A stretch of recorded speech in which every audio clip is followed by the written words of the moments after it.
Vamos a seguir con la ventilación de alta frecuencia.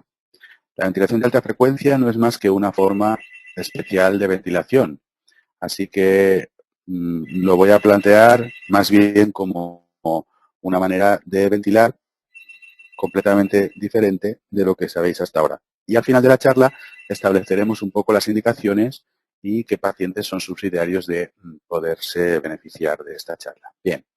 ¿En qué consiste, pues, la ventilación de alta frecuencia oscilatoria? La ventilación de alta frecuencia oscilatoria, como cualquier otra forma de ventilación mecánica, consiste en un sistema capaz de oxigenar al paciente y un sistema capaz de ventilar al paciente.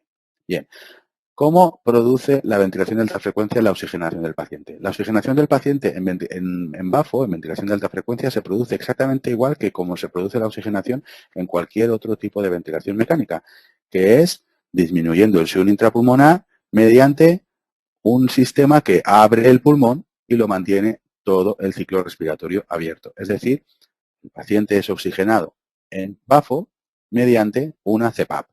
Una CPAP que en los niveles en los que manejamos podríamos clasificar de super CPAP porque en este caso la CPAP va a ser la MAP, la presión arterial, la presión media de la vía aérea, y utilizamos MAPs alrededor de 40, 35, incluso más en algunos pacientes. Es decir, que la oxigenación se produce con una CPAP de magnitud elevada. ¿Qué pasa con la ventilación? ¿Cómo hace la alta frecuencia la ventilación? Bien, la ventilación es la principal diferencia. El sistema que utiliza la alta frecuencia para poder ventilar al paciente es la principal diferencia. Porque la ventilación se realiza utilizando la física. No se realiza utilizando una extracción corporal de carbónico, de la sangre, ni utilizando la fisiología normal, sino que básicamente lo que utilizamos es un movimiento oscilatorio armónico simple, una forma específica de flujo que se ha generado cuando al flujo laminar que está generando la CPAP le sobrepones una onda, un movimiento oscilatorio armónico simple. Bien, ¿qué es exactamente la BAFO? La BAFO no es más que una ventilación con volúmenes corrientes muy pequeños. La BAFO no es una ventilación con frecuencias altas, porque si tú haces ventilación convencional y pones 65 respiraciones por minuto, estás realizando frecuencias del entorno de 1 hercio y esto no es la definición. Estrictamente, la ventilación de alta frecuencia se realiza cuando lo que tú haces es una ventilación en la que se utilizan volúmenes de aire mucho más pequeños que el espacio muerto. Utilizar volúmenes de aire mucho más pequeños que el espacio muerto, por ejemplo, en BAFO se utilizan como 1 o 2 mililitros por kilo, mientras normalmente la ventilación convencional se utilizan en el orden del 7 al 15 en algunos pacientes, significa que estamos ventilando, moviendo menos aire del aire que cabe en la tubuladura. Y esto nos debería llamar mucho la atención. ¿Cómo es posible que podamos ventilar a un paciente cuando lo que estamos moviendo es menos aire del que rellena la tubuladura? También se utilizan frecuencias respiratorias suprafisiológicas. Realmente no son frecuencias respiratorias. No existe una inspiración y una expiración, sino que es una frecuencia de la onda que has generado sobre el flujo laminar. Es decir, normalmente en ventilación de alta frecuencia se utilizan de 4 a 15 hercios y en la ventilación convencional 15 a 60 respiraciones por minuto, que viene a ser menos de 1 hercio. Pero lo importante, de lo que quiero que os quedéis, es que tendríamos que pensar bien cómo narices podemos lavar carbónicos si estamos moviendo menos aire del que rellena una tubuladura. Bien, esto es importante porque tendremos que cambiar nuestro conocimiento. Con respecto a la oxigenación no hay problema. La oxigenación se hace con una CPAP y nos sirve todo lo que sabemos de la fisiología de la oxigenación. Todo. Pero acabo de decir, ¿cómo es posible que ventilemos a un paciente si lo que estamos moviendo son volúmenes de aire inferiores al espacio muerto? Si recordáis la fisiología clásica, el espacio muerto es la zona de aire, la zona de la vía aérea que está rellena por aire que no interviene en el intercambio gaseoso. Y nosotros medimos incluso menos aire del espacio muerto y pensamos que estamos realizando intercambio gaseoso. Bien, esto solo quiere decir una cosa. Hay que estudiarse otra nueva fisiología para poder entender bien cómo la alta frecuencia es capaz de generar un lavado, una ventilación, un lavado de carbónico. Y también he dicho antes que todo el truco consiste en superponer una onda, un movimiento ondulatorio, un movimiento físicamente hablando, armónico, periódico y simple, sobre el flujo laminar que está haciendo la cepa. Y claro, hasta ahora, para entender la física y la fisiología que estábamos jugando en ventilación mecánica, solo habría que estudiarse la física del flujo laminar. Ahora tendremos que estudiarnos cuál es la física del movimiento oscilatorio armónico periódico simple. Realmente lo que estamos generando es un flujo turbulento. Al superponerle una onda al flujo laminar de la CEPAP, se está generando unos torbellinos, unas turbulencias en la tubuladura, unos remolinos.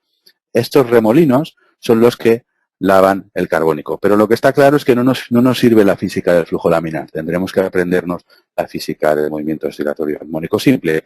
Y para empezar, recordemos que un hercio son 60 revoluciones, son 60 respiraciones por minuto, es decir, aproximadamente una respiración por segundo, y nosotros vamos a jugar con frecuencias de nuestro movimiento armónico simple del orden de los 10 hercios, es decir, 10 círculos, 10 oscilaciones por segundo. Fijaros lo que ocurre dentro de nuestra vía aérea. Las oscilaciones, los torbellinos, los vórtices, son mucho más pequeños que el espacio muerto.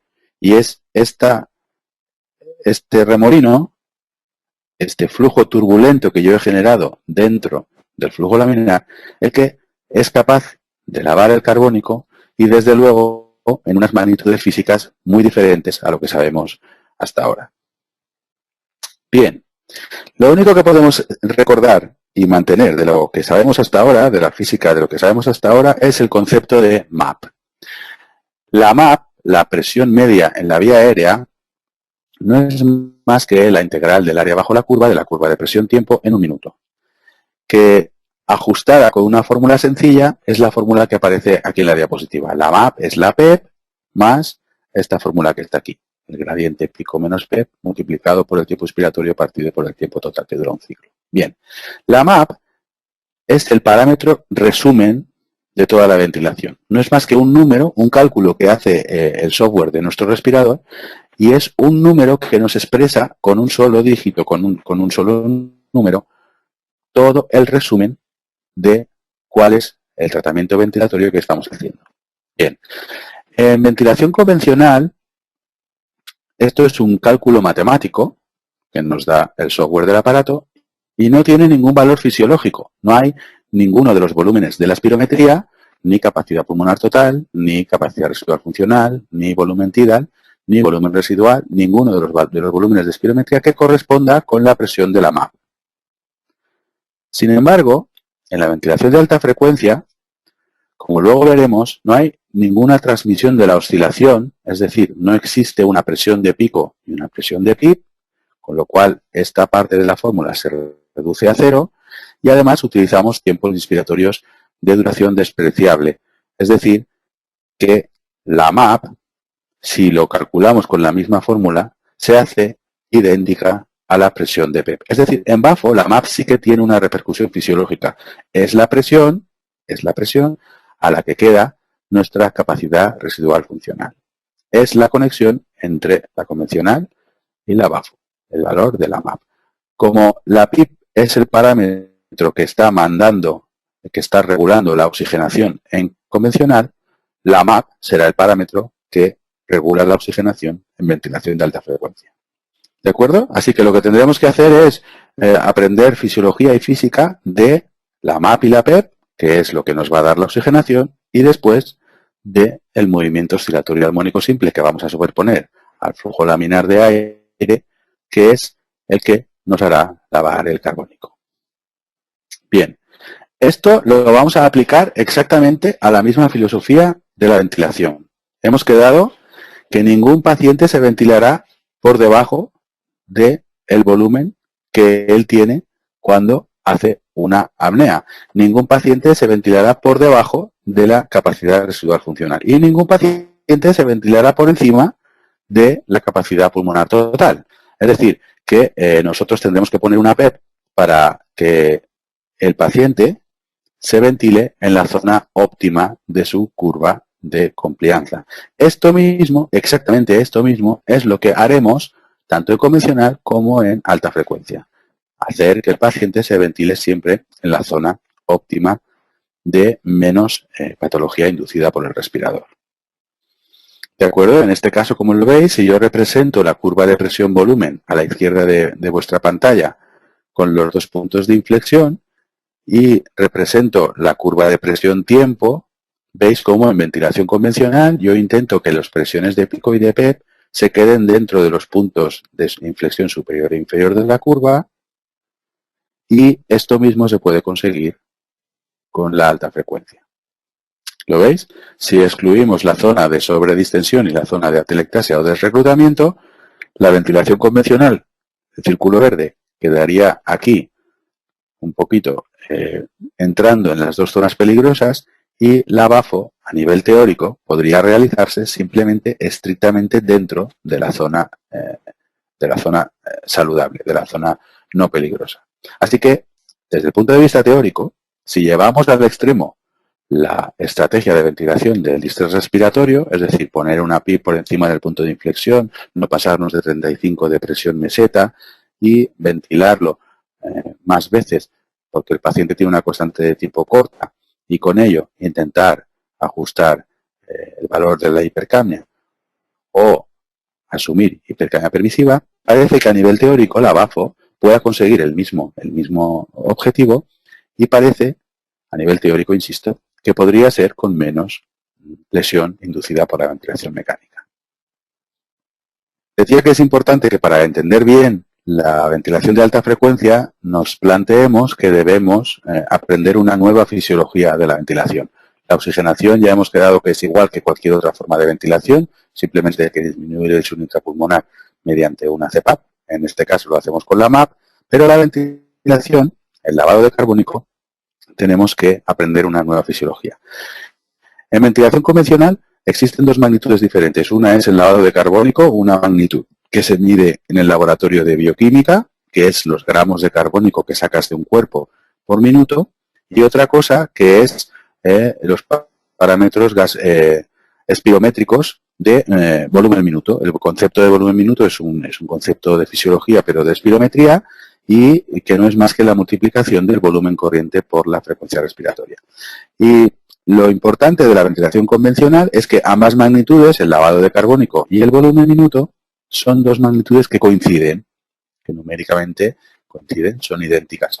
Así que si nosotros queremos saber cuánto carbónico estamos lavando de un cuerpo, solo tenemos que calcular cuál es el volumen minuto que estamos haciendo y si queremos lavar más carbónico, tendremos que aumentar el volumen minuto, si queremos lavar menos, tendremos que bajar el volumen minuto.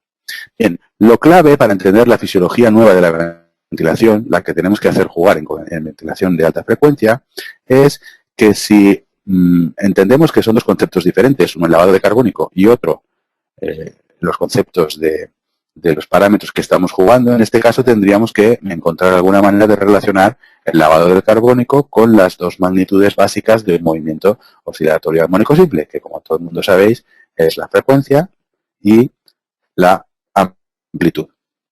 Pues bien, si queremos buscar una fórmula que tenga frecuencia y volumen, igual que en ventilación convencional está la frecuencia respiratoria y el volumen corriente, aquí la fórmula que mejor ajusta al lavado de carbónico no es el producto bruto, sino es la frecuencia de nuestro movimiento oscilatorio, pero la raíz cuadrada de la frecuencia, es decir, la frecuencia elevada a un medio, la raíz cuadrada de la frecuencia del movimiento oscilatorio armónico simple, multiplicado por el cuadrado del volumen de aire que estamos oscilando. Raíz de la frecuencia multiplicado por el cuadrado del volumen que estamos oscilando. Esta fórmula es la que verdaderamente predice bien ajustado el lavado del carbónico. Y lo que hay que entender, lo curioso y la clave de la fisiología de la ventilación en alta frecuencia es que el mecanismo que estamos haciendo jugar para lavar el carbónico, el mecanismo el mecanismo, sea la oscilación de una membrana, sea la interrupción del flujo mediante una pequeña compuerta, sea la inyección de un jet de aire en paralelo al flujo laminar, el mecanismo tiene una inercia, como cualquier otro mecanismo físico, y esa inercia hace que se acoplen inversamente la frecuencia y el volumen oscilado. Es decir, así como en ventilación convencional son dos magnitudes, frecuencia respiratoria y volumen completamente independientes, en el movimiento que estamos generando, en el movimiento oscilatorio armónico simple, la frecuencia y el volumen están inversamente acoplados. Lo cual quiere decir que si intentamos aumentar la frecuencia de nuestra oscilación, necesariamente vamos a disminuir el volumen del aire oscilado. La razón la podéis entender si lo explico particularmente para la oscilación de una membrana. Cuando oscilamos una membrana, la oscilación se produce en toda la membrana si le damos suficientemente tiempo para que la inercia nos permita oscilar completamente la membrana. Si nosotros hacemos una oscilación a muchísima frecuencia, la oscilación de la membrana a muchísima frecuencia lo que hace es que no le demos suficiente tiempo, a que toda la magnitud, toda la membrana pueda oscilar. Si la oscilamos muy rápido, muy rápido, muy rápido, la inercia de la membrana hace que solo oscile el centro de la pancha de la membrana, el centro de la membrana. Si la oscilamos muy lento, le damos suficiente tiempo para que recorra todo el camino y pueda oscilar toda la magnitud de la membrana, todo el cuerpo de la membrana. Lo cual quiere decir que si yo la oscilo muy rápido, como solo voy a oscilar el centro de la membrana, voy a perder volumen de aire que estoy moviendo. Si la oscilo a frecuencias más bajas, voy a dejar suficiente tiempo para que sea todo el cuerpo de la membrana que oscile y así voy a aumentar el volumen oscilado. Y claro, si miramos la fórmula, aunque yo aumente la frecuencia, una magnitud que solo la voy a aumentar en su raíz, esto va a multiplicarse por la cantidad de volumen que he perdido, pero al cuadrado. Si yo aumento la frecuencia, bajo muchísimo el cuadrado del volumen del aire oscilado y eso hace que el resultado final sea que, aunque he aumentado la frecuencia, he disminuido muchísimo el lavado de carbónico. Y de aquí viene el concepto que todo el mundo sabe de que cuando yo subo los hercios del movimiento oscilatorio armónico simple que estoy haciendo jugar, produzco hipercapnia. Una cosa curiosa, porque hasta ahora, cuando subíamos la frecuencia respiratoria, lavábamos más carbónico. Pues bien, aquí, cuando aumento la frecuencia, como estoy disminuyendo mucho el volumen del aire oscilado y eso se tiene que elevar al cuadrado, voy a producir hipercapnia. Para disminuir la hipercapnia, para lavar más carbónico, tengo que bajar la frecuencia de nuestro movimiento oscilatorio armónico simple. Bien, así que como decía antes, no solamente hay que aprender una nueva fisiología de la ventilación, sino que también hay que aprender una nueva física. La nueva física es la física del movimiento armónico simple. Evidentemente no tiene nada que ver con la física del flujo laminar, pero habrá que aprender por lo menos los conceptos generales de lo que es un movimiento oscilatorio armónico simple. Un movimiento oscilatorio armónico simple, que como sabéis de física, se caracteriza por dos magnitudes, por el periodo, la inversa de la frecuencia, y por la amplitud. Es decir, la frecuencia y la amplitud son las magnitudes físicas que hay que entender. Están jugando básicamente en el movimiento oscilatorio armónico simple y se corresponde clínicamente con la frecuencia en hercios de nuestra oscilación y el volumen de aire oscilado. Cuando, insisto, utilizamos frecuencias de 1 hercio, más o menos un ciclo por segundo. Cuando utilizamos frecuencias de 10 hercios, más o menos estamos haciendo una frecuencia de 10 ciclos, 10 oscilaciones por segundo. Bien, pero lo que hay que entender además es la física, digamos, avanzada del movimiento oscilatorio armónico simple. Fijaros, en la naturaleza no existen las frecuencias oscilatorias puras. Las frecuencias oscilatorias puras se generan en los laboratorios de física mediante los osciloscopios. Pero cualquier movimiento oscilatorio armónico simple que se produce en la naturaleza, en los cuerpos de la naturaleza, no está constituido nunca por una sola onda pura. Los físicos utilizan una herramienta matemática que se llama el análisis de Fourier para poder calcular cuáles son las frecuencias de resonancia, que llaman ellos, de los armónicos, de las ondas que se están generando cuando uno intenta hacer una oscilación con una frecuencia base. Como veis en la diapositiva, si nosotros intentáramos oscilar con una frecuencia base, por ejemplo, la morada, a nivel natural, sin poderlo evitar, naturalmente, se van a producir toda una serie de ondas que están entrando a oscilar en lo que se llaman los armónicos de resonancia, que se pueden calcular, insisto, por el análisis de Fourier, y esto es necesario, no hay otra manera de hacerlo, no se puede generar un movimiento oscilatorio armónico simple sin que se generen las ondas de resonancia. Como veis, yo puedo oscilar un movimiento oscilatorio armónico simple a 10 hercios, que la resonancia de los armónicos hará que siempre exista alguna onda que entre en alguna frecuencia de resonancia mucho más pequeña. Claro, si nosotros oscilamos a un paciente a 10 hercios, es decir, 10 veces por segundo, es imposible que nosotros lo veamos moverse.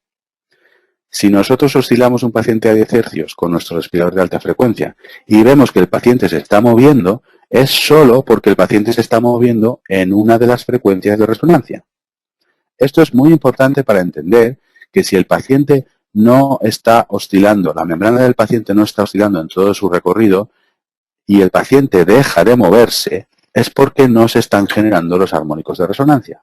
Bien, todos los armónicos de resonancia, no solo la frecuencia base, sino todas las otras frecuencias que se están generando, son los responsables de los torbellinos, de los vórtices, de los remolinos que se están generando dentro del flujo laminar, que están construyendo un flujo turbulento en el interior de un flujo laminar y obviamente que son los responsables de lavar el carbónico. Es decir, cuanto más oscile el paciente, cuanto más lo veamos moverse, es porque más frecuencias de resonancia se están generando y eso es cuando más se está lavando carbónico.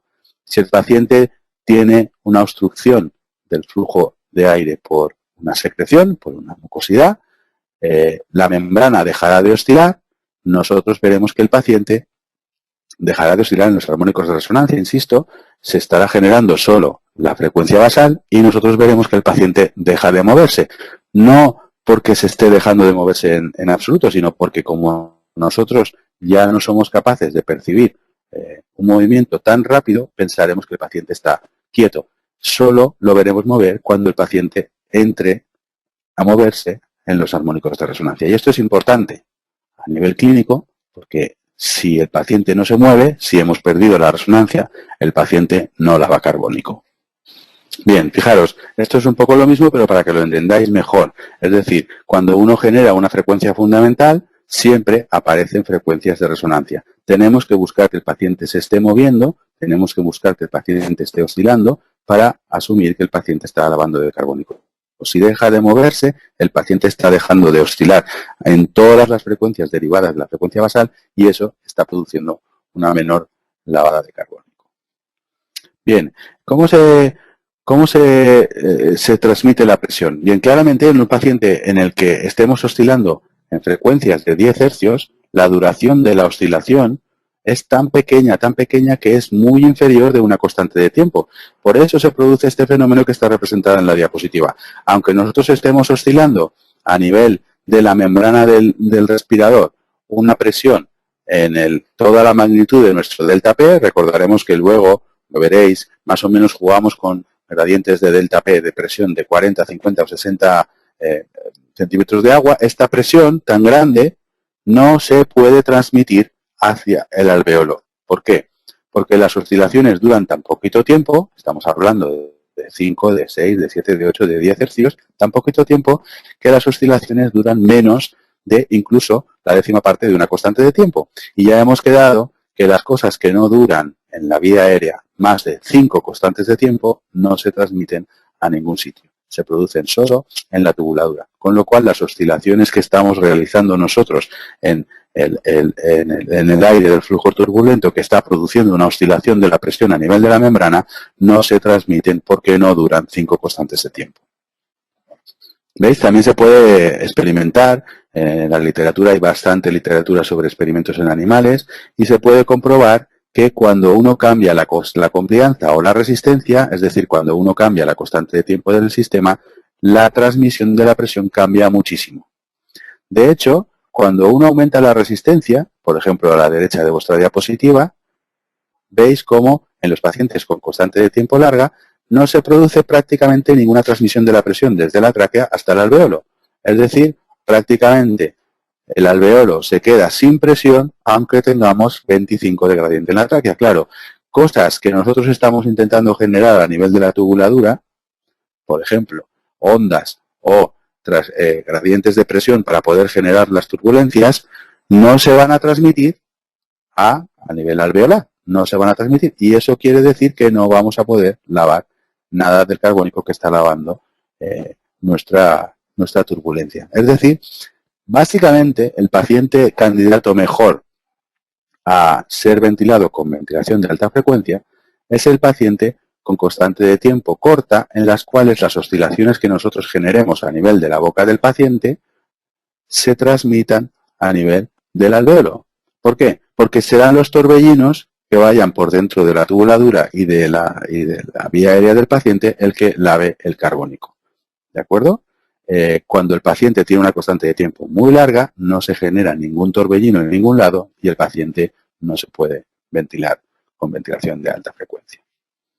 Bien, ¿cómo se realiza básicamente en los ventiladores más utilizados en la clínica la ventilación de alta frecuencia? Bien, tenemos que tener una fuente de gas continuo. Nuestro respirador estará conectado a la pared, de la pared a nuestro manorreductor y del manorreductor sale una fuente de gas continuo que va hacia el paciente. Obviamente, esta fuente de gas continuo que va, choca con los alveolos del paciente y vuelve, tendrá que tener en algún punto una fuga, porque si no, el paciente recibiría 40 o 50 litros por minuto sin ninguna posibilidad de escapatoria y el paciente explotaría.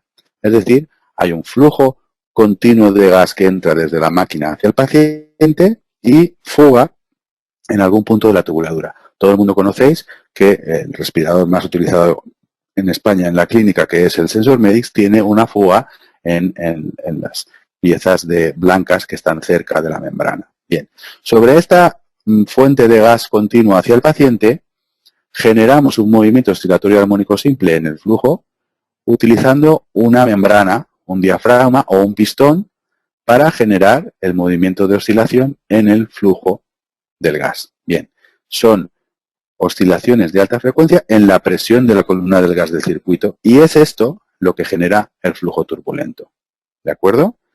Dentro de la tubuladura existen unas válvulas que van a incrementar o disminuir la magnitud de la fuga del aire para controlar que el gradiente de presión se mueva estrictamente dentro de lo que nosotros hemos programado como delta P. ¿Veis? Estos son los diferentes tipos de ventilación de alta frecuencia que utilizamos más en la clínica en España. Y básicamente depende de cuál sea el artilugio, el mecanismo con el que generemos el movimiento oscilatorio armónico simple. Se puede generar con presión positiva, una modalidad de ventilación que casi nunca se utiliza, o con un jet, con una inyección de un chorro de gas paralelo al flujo basal, con una interrupción del flujo. Por ejemplo, el respirador Babylog 8000 de Drager es un respirador que sobre el flujo basal que hace la PIP hay una compuerta que entra y sale, que sube y baja a la frecuencia en la que nosotros queremos hacer el movimiento oscilatorio armónico simple y es esta interrupción del flujo la que genera el movimiento oscilatorio armónico simple. Y el más utilizado, sobre todo en niños más mayores en España, es el SensorMedics, que es un respirador en la que el movimiento oscilatorio armónico simple se está generando mediante la oscilación de una membrana que forma parte de la tubuladura y genera dentro del flujo turbulento, del flujo laminar, el flujo turbulento. No existe límite de peso o de potencia para la ventilación de alta frecuencia. Esto es cierto, sobre todo en los respiradores grandes, aunque es verdad que algunos respiradores en los que se realiza una interrupción de flujo, por ejemplo, para los neonatales, en la que la magnitud del flujo basal no es muy grande, no se puede generar bien un movimiento oscilatorio que tenga volúmenes de oscilación grandes, ¿vale? Otra cosa importante que hay que saber es el concepto de algunos libros de que la ventilación de alta frecuencia es una ventilación en la que la expiración es activa. Bien, esto no es cierto, claramente no es cierto.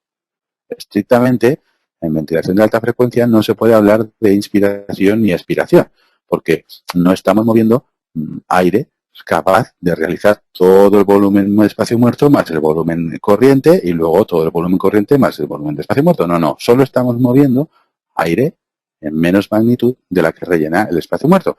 Lo que sí que es cierto es que la membrana, por ejemplo, cuando se hace ventilación de oscilación, se acerca hacia el flujo laminar y se desplaza, se aleja del flujo laminar, con lo cual genera una hiperpresión cuando se acerca y genera una infrapresión, está succionando el flujo cuando se aleja y esta succión en algunos momentos puede ser incluso una presión de magnitud negativa. Claro, el ventilar a un paciente con magnitud negativa quiere decir que hay una succión de aire, es lo que la gente traduce porque la expiración es pasiva, pero obviamente lo que es pasiva es el alejamiento de la membrana del flujo que está generando la MAP. No existe una aspiración y desde luego la aspiración no es activa.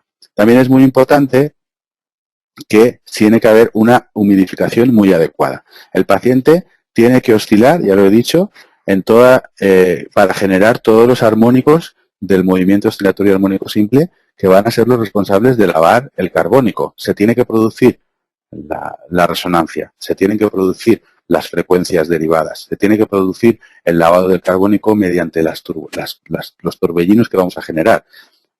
Para que eso se produzca, la vía aérea, toda la tubuladura y toda la vía aérea del paciente debe estar bastante limpia de mocos. Debe de haber una vía aérea expedita completamente para que el aire pueda oscilar libremente. Si si se introduce una mucosidad, entonces la oscilación se pierde porque en cuanto la membrana se acerca y sube la presión, se abrirá la fuga y el paciente va a dejar de moverse. Para evitar esto, para evitar que se produzca la sequedad de las mucosidades y se produzca una impactación que evite la oscilación del paciente, se debe de tener muy humidificada la tubuladura. El flujo de gas que llega hacia el paciente, el flujo basal de gas, que son de 30 a 50 litros por minuto, tiene que ser gas saturado de humedad para que no se produzca la impactación de mucosidades. La característica esta de que la oxigenación y la ventilación son independientes es igual que en cualquier otra forma de ventilación. La oxigenación se produce mediante una presión de distensión continua, ya lo he dicho, y la ventilación se produce utilizando el movimiento oscilatorio armónico simple, que se caracteriza por dos propiedades, por la amplitud y la frecuencia. La amplitud a nivel clínico se cambia, se modifica cambiando el delta P, cambiando el valor de la magnitud de la presión, y la frecuencia, o el periodo de la onda, la frecuencia se modifica cambiando la frecuencia en hercios de la oscilación. Bien, y ahora llega la parte más importante.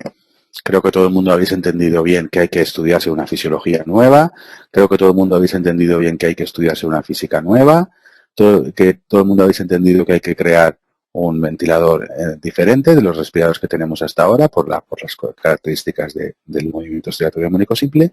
Y ahora viene la pregunta más importante. ¿Qué pacientes son los más susceptibles de recibir una ventilación con alta frecuencia? Bien, claramente el paciente candidato es el paciente con constante de tiempo corta.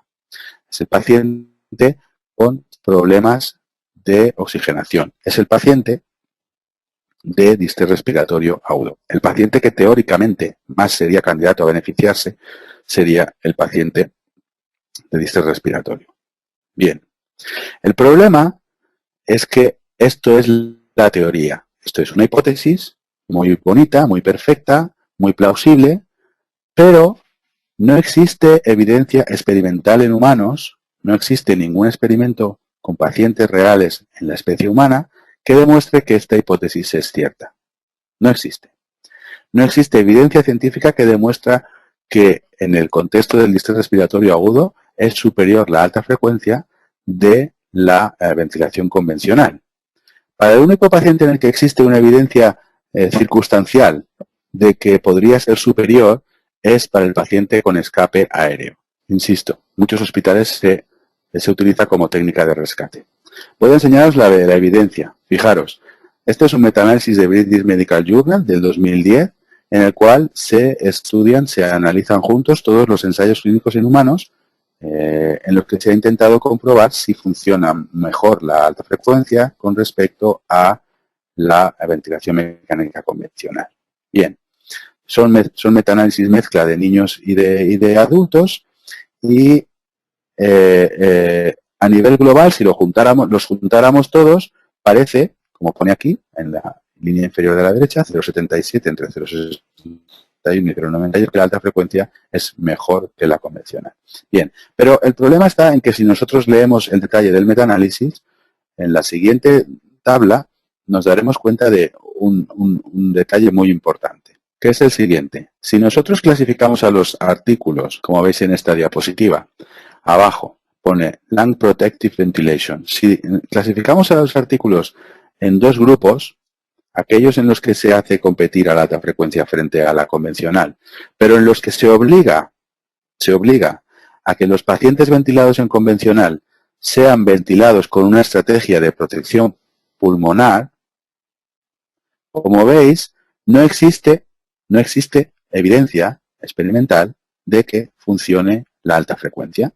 Si tú obligas a los médicos a ventilar bien a los pacientes en convencional, la alta frecuencia no funciona, no disminuye la mortalidad de los pacientes con distrés respiratorio agudo. Sin embargo, si tú no les obligas a los médicos, si tú no haces que ellos hagan bien la estrategia de ventilación convencional, si los pacientes en convencional son ventilados sin estrategias de protección pulmonar, entonces sí, la alta frecuencia parece que sí que está disminuyendo muertos, parece que está disminuyendo mortalidad, pero este detalle tan importante nos hace reflexionar con respecto a lo siguiente. Lo que está disminuyendo la mortalidad no es la alta frecuencia. Lo que está disminuyendo la mortalidad es la estrategia de ventilación pulmonar. Si tú haces una estrategia de ventilación protectiva pulmonar en alta frecuencia y también la haces en ventilación convencional, la alta frecuencia no disminuye la mortalidad. Si no haces una estrategia de ventilación pulmonar protectiva, entonces la alta frecuencia, como no se puede hacer de otra manera más que haciendo una estrategia de protección pulmonar, sí que disminuye la mortalidad.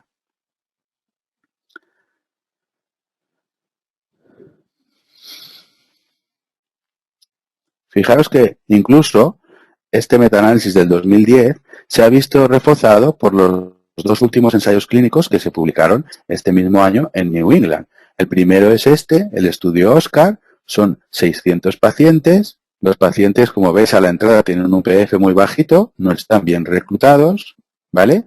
Y como veis, durante el día 1, tanto la alta frecuencia, durante el día 1, tanto la alta frecuencia como la convencional, si veis el PF que tenían, eran pacientes que estaban por encima de 150. El día 2 también están ambos por encima del 150 y el día 3 también ambos por encima del 150. Y el resultado es lo que viene en la siguiente diapositiva. Un estudio de supervivencia en el cual no hay ninguna diferencia entre ventilar a los pacientes con convencional y ventilar a los pacientes en alta frecuencia cuando tienes a los pacientes bien reclutados, PF mayor de 150, en la rama convencional. Este mismo estudio se ha visto reforzado por otro ensayo clínico que está en el mismo número de New England y que dice prácticamente lo mismo. Vamos a pasar rápido a las siguientes diapositivas. ¿Veis? Este es el otro estudio. Sin embargo, lo que viene a decir es una nota de precaución. Si los pacientes están bien ventilados en convencional, si los pacientes están bien reclutados, como se puede ver en esta gráfica de aquí, no solamente la alta frecuencia no es mejor, sino que incluso la alta frecuencia podría producir más mortalidad. Esta es la gráfica de supervivencia y como veis la supervivencia es superior en los pacientes ventilados en convencional. Y esto es lo mismo que decía el metaanálisis de British Medical, pero corroborado con experimentos más grandes. Lo que cura a los pacientes es la estrategia de ventilación protectiva pulmonar, de poner PIPs por encima del punto de inflexión y de no pasarse de los puntos superiores de inflexión, lo hagas con alta frecuencia o lo hagas con convencional. Y a lo mejor la convencional tiene algunas ventajas. Esto mismo, exactamente lo mismo, es lo que ha venido repitiendo desde hace ya tiempo la literatura neonatal con la membrana hialina. De hecho, la revisión Cochrane dice que no hay evidencia, ni siquiera en recién nacidos, pretérmino, de que funcione mejor para bajar la mortalidad y para bajar la displasia broncopulmonar, y se hicieron hasta 5 metaanálisis con toda la literatura neonatal, y en los 5 metaanálisis, que voy a pasar rápido para que los veáis, dice exactamente lo mismo. Si el paciente se ventila en convencional con una estrategia de protección pulmonar, no existe evidencia de que la alta frecuencia sea mejor. Ahora, si el paciente no se va a ventilar con una estrategia de ventilación pulmonar protectiva, si el paciente no se le va a poner suficiente nivel de PEP, si el paciente no se va a limitar el volumen tidal en 6 por kilo, si el paciente no se va, insisto, a tener bien reclutado en convencional, entonces es cuando la alta frecuencia funciona. Pero no porque funcione, sino porque estamos haciendo mal la ventilación convencional. Así que la pregunta de a qué pacientes deberíamos poner la ventilación con alta frecuencia queda resumida a una parte muy pequeña, que es los pacientes en los que se haya producido ya el neumotórax, el síndrome de escape aéreo, como primera indicación de alta frecuencia.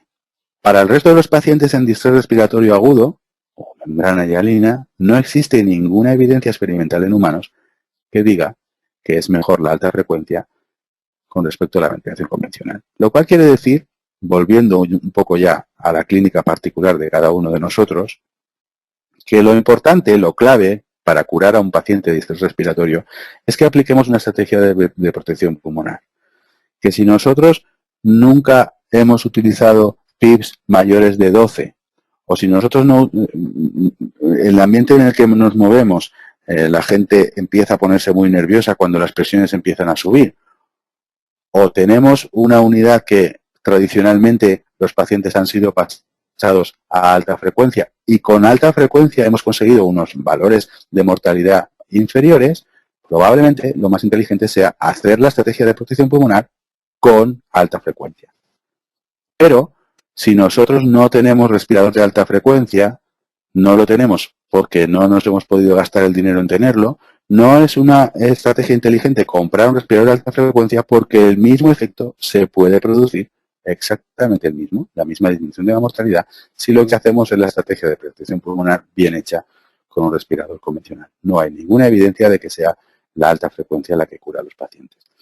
¿Cuándo entonces vamos a ponerla? Básicamente, la gente cuando empieza a utilizar las estrategias de protección pulmonar y sobre todo ahora que, como os ha dicho antes Alberto, hay mucha efervescencia de literatura que dice que a la estrategia de ventilación pulmonar protectiva clásica, con PIs muy altas y con limitación de los volúmenes corrientes, se le añade maniobras de reclutamiento, básicamente los pacientes en los que todo el mundo estaríamos de acuerdo razonablemente que habría que poner en otra forma de ventilación, por ejemplo la ventilación de alta frecuencia, serían los pacientes en los que llegando a un nivel de PIB muy alto, 15-20, no tuviéramos una relación PO2-PO2 mayor de 150-160, que calculándolo con el índice de oxigenación viene a ser un índice de oxigenación de 40. Yo creo que esas cifras son actualmente las que todo el mundo está de acuerdo que probablemente se deba de pasar al paciente a alta frecuencia. Pero insisto, si el paciente ya lo tenéis bien reclutado, si tenéis una PIB de 20 y el paciente tiene una PO2 de 200, ese paciente no va a ir mejor en ventilación de alta frecuencia. No, no va a ir mejor. Eso la literatura no lo dice. Bien, ahora voy a pasar rápido por las últimas diapositivas en las que voy a explicaros un poco cómo se pone un paciente en alta frecuencia cuando ya hayáis decidido utilizar. Bien.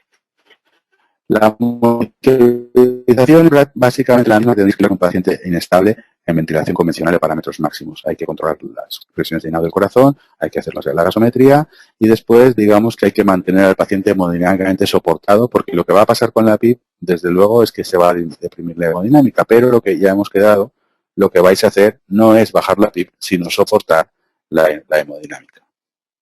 El paciente con esos niveles de PIB tan altos probablemente debe estar paralizado y el paciente en el que vamos a pasar a alta frecuencia, que va a tener presiones de MAP altas, probablemente debería estar paralizado. Bien, lo que vamos a hacer es preparar el ventilador. Básicamente esto es más importante que hagáis las prácticas o con las imágenes que os va a enseñar ahora Alberto, pero voy a pasar rápido para que veáis un poco cómo se monta el respirador más frecuente que nosotros utilizamos.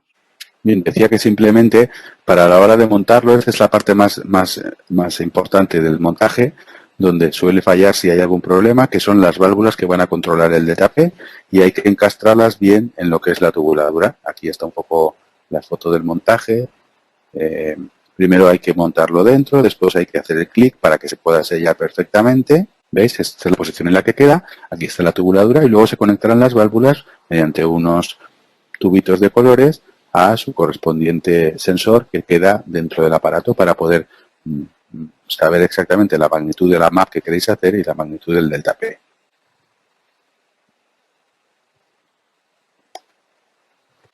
¿Veis? Aquí ya lo hemos conectado. Entonces, una vez tenemos el respirador montado, entonces, ¿cómo empezamos a hacer la ventilación? Empezamos con un CO2 de 1 por si pasa algún accidente para que el paciente no sufra la oxigenación y luego le ponemos una MAP 4 a 8, 5 más o menos, por encima de la MAP que llevaba en convencional. Evidentemente, la MAP de convencional era un cálculo y aquí vamos a ponerle una PEP para estar seguros de que vamos a aumentar la presión que es responsable de la oxigenación en este paciente. ¿Cuál será en este caso la MAP óptima? La MAP óptima será la misma definición que habíamos establecido para la PIP óptima en convencional, es decir, que exista un reclutamiento alveolar suficientemente adecuado. Y eso lo vamos a medir utilizando la MAP que nos lleve a la PO2-FIO2 a una cifra superior a 170. Más de esa magnitud de PO2-FIO2 no merece la pena que pongáis más MAP. Si lo que queréis es comprobar cuál es el volumen de aire que está rellenando los pulmones del paciente, como va a tener una foto, es haciéndole una radiografía de tórax. La posición del diafragma es aproximadamente la torácica 9, que es exactamente el volumen de aire que corresponde a capacidad pulmonar total. Más de ese volumen de aire no merece la pena que los pulmones de los pacientes estén rellenos, porque seguro que entonces estamos sobredistendiéndole. Las frecuencias, como veis en la diapositiva, se ponen en función de la edad y normalmente se cambian poco. Lo ponemos la frecuencia y después vamos tocando el delta P para cambiar la amplitud, la cantidad de volumen que estamos oscilando. El delta P, la amplitud de nuestra oscilación, inicialmente lo hacemos a 40, la diferencia entre la presión máxima y la presión mínima son 40, y iremos aumentando de 5 en 5 hasta conseguir una suficiente oscilación. Como he dicho del paciente, lo que vamos a hacer es generar suficiente oscilación en nuestro movimiento oscilatorio armónico simple para que se produzca la resonancia, y eso lo veremos porque el cuerpo del paciente va a oscilar en el paciente lactante recién nacido hasta el ombligo, y en los niños más mayorcitos le daremos suficiente delta P para que le oscilen la ingle, le oscile la mitad del muslo. El flujo de base se pone por encima de 20, depende un poco del peso, y el porcentaje de inspiración 33%. Este es un parámetro que no tiene mucha importancia, pero que normalmente se utiliza el 33%. Lo que haremos será como exactamente lo mismo que os hemos dicho para la estrategia de protección pulmonar en la convencional. Primero, intentaremos subir la MAP hasta que el PF sea mayor de 170, ¿vale? Y una vez tengamos esa cifra de PF, entonces empezaremos a disminuir la MAP. Y después, poco a poco, cambiaremos el delta P, disminuyéndolo, y con el delta P y la frecuencia, en función de la fórmula que ya os hemos explicado, vamos a controlar la ventilación del paciente. El paciente con hipercamia, ¿cómo lo manejaremos? Básicamente, si veis la fórmula del lavado de carbónico que os he puesto ahí abajo también, lo primero que será es intentar aumentar el volumen de oscilación, porque esa magnitud se elevará al cuadrado y cambiaremos muchísimo el lavado de carbónico. Así que lo primero que haremos será aumentar la amplitud de nuestro movimiento oscilatorio, y para hacer eso subiremos el delta P. Si con esto no es suficiente, entonces bajaremos la frecuencia, y eso hará, como hemos quedado antes, que bajando la frecuencia de la oscilación aumentemos también el lavado de carbónico. Y por último, si con estas dos medidas no es suficiente, lo que haremos será aumentar el flujo de base. Si el paciente está hipercápnico y sigue hipercápnico, probablemente lo que pase sea que hay que aspirarlo. Si se cruza alguna mucosidad, la membrana no oscilará en toda la magnitud, porque enseguida subirá la presión y se abrirá la fuga, y entonces el paciente dejará de oscilar. Si nosotros vemos que el paciente estaba normocánonico en bafo y aparece hipercapnia o deja de oscilar, habrá que aspirar y aspirar al paciente. Es muy importante, en este caso, que sospechemos si, a pesar de aspirar, no se lava más carbónico, que ha habido algún problema con el tubo, por ejemplo, que se ha enclavado o que hay un síndrome de escape aéreo. Esto se hará, se diagnosticará mediante una placa de tórax. ¿Qué pasa si para aspirar hemos de desconectar al paciente? Bien, cualquier desconexión, cualquier pérdida de presión en el circuito será un brusco desreclutamiento del paciente, con lo cual se producirá un deterioro brusco y muy importante de la oxigenación en el paciente. Así que es muy importante que bajo ninguna característica desconectemos bruscamente al paciente. Sobre todo en la fase inicial del distrés agudo, cuando el paciente puede desreclutarse bruscamente y eso producir la parada cardiorrespiratoria. Bien, lo importante es que se utilice lo que se utilice, se intente no desconectar al paciente, y si hay que desconectar al paciente, intentarlo desconectar de la parte más fina de la tubuladura para evitar que también se pare el aparato. ¿De acuerdo? Cuando haya que desconectar para aspirar al paciente hay que programarlo, primero oxigenarlo y después, cuando haya pasado la aspiración, volver a aumentar un poquito la MAP para volver a reclutar al paciente. El hecho de que se utilicen sistemas cerrados de aspiración no está muy claro en la literatura si podría aumentar la incidencia de neumonía asociada a ventilación mecánica, pero es una buena medida en los pacientes muy graves en los que cualquier desconexión puede producir un desreclutamiento grave.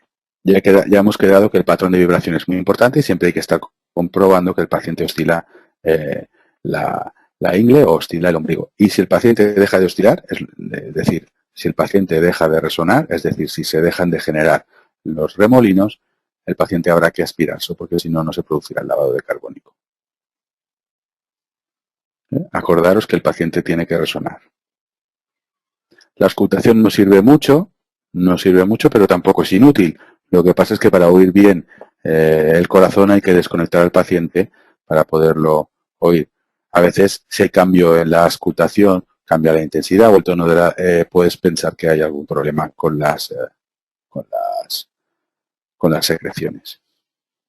La monitorización respiratoria se hace igual, básicamente hay que hacerlo con la gasometría. No está muy claro, pero a nivel teórico no tiene ningún sentido que pongamos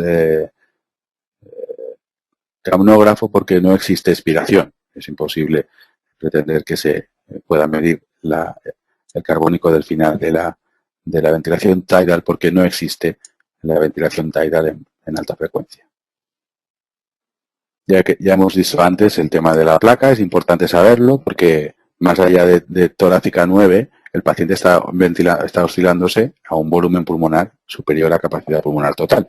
Y probablemente, si no hemos mejorado al paciente cuando ya tenemos esos volúmenes de ventilación, hay que buscar otra causa por la cual el paciente no está mejorando. No debe ser la MAP. Las complicaciones son las mismas, exactamente las mismas que en convencional. Y para deciros una cosa buena, es que es más fácil la alta frecuencia porque hay que tocar probablemente menos botones. Bien, ¿y cuándo la retiraremos? Una vez hayamos conseguido la estabilización del paciente, del distrés respiratorio, igual que hemos hablado de la convencional, lo que tendremos que hacer es ir bajando poquito a poco la MAP, manteniendo siempre un PF por encima de 170. Muy bien. Llegado a un momento en el que más o menos las presiones en las que estemos jugando coincidan con las presiones que tendríamos en un ventilador convencional y entonces empezaríamos con el convencional, el DSTT, pues entonces se puede pasar a convencional y empezar una ventilación o bien asistida o controlada, o si el paciente se puede quitar la parálisis directamente presión soporte, e incluso en que hay algunas unidades en las que directamente el paciente se estuva desde ventilación de alta frecuencia oscilatoria. No está muy bien establecido cuál es el mejor método de DSTT. Bien, lo que sí que quiero deciros, y no me voy a cansar de repetirlo, es que sí que existe en la literatura una indicación principal de la ventilación de alta frecuencia. Es evidencia bastante circunstancial, no está basada en ensayos clínicos, pero sí que hay una población en la que parece que lo razonable es, de entrada, hacer alta frecuencia, que es el paciente con escape aéreo. Cuando el escape aéreo se ha producido espontáneamente o ha sido el acompañante de la ventilación convencional, insisto que si hacéis ventilación protectiva pulmonar no tiene por qué haber más escape aéreo que si el paciente se ventila en alta frecuencia o en convencional, pero si por la razón que sea durante el curso de la patología o de la ventilación mecánica se ha producido escape aéreo, probablemente esa sea la circunstancia en la que la literatura dice que ese es el momento de indicar la alta frecuencia, ¿vale? ¿Por qué? Pues porque aunque nosotros tengamos que ventilar al paciente por encima de la presión de fuga, el tiempo que tarda la fístula en cerrarse es mucho más corto en alta frecuencia que en convencional. La teoría es la misma que para convencional, hay que buscar el punto de fuga, esto ya os lo han explicado en el neumotórax, y hay que intentar ventilar al paciente por debajo del punto de fuga. Si nosotros conseguimos ventilar al paciente con una MAP por debajo del punto de fuga, no habrá fuga de aire y el paciente se podrá cerrar pronto la fístula, y si el paciente se tiene que ventilar por encima del punto de fuga, porque si no el paciente se desoxigena o porque si no el PF es inferior de 150 y eso más o menos tiene una mortalidad del 70%, el paciente necesariamente se tiene que ventilar por encima del punto de fuga. Lo que está claro es que el tiempo que tarda la fístula en cerrar es menor si lo ventilas en alta frecuencia que si lo ventilas en convencional. Bien, y ya para acabar, la BAFO no es más que una modalidad más de ventilación, que es bastante más fácil hacer bien la BAFO que regular la ventilación convencional, y que si verdaderamente no vais a aplicar una estrategia de protección pulmonar correcta en convencional, conviene que el paciente se ponga pronto en alta frecuencia, pero que la literatura lo que dice es que con una buena estrategia de ventilación de protección pulmonar no existe evidencia en que sea mejor la alta frecuencia. ¿De acuerdo? Lo único que pasa es que hay que aprenderse la técnica, hay que aprenderse la física nueva, hay que aprenderse la fisiología nueva, hay que tener destreza y hay que tener experiencia.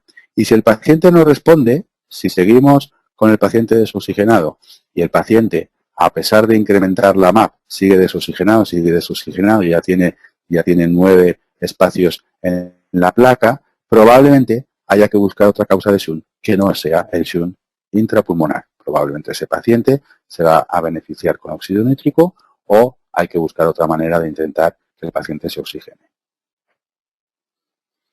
Muchas gracias.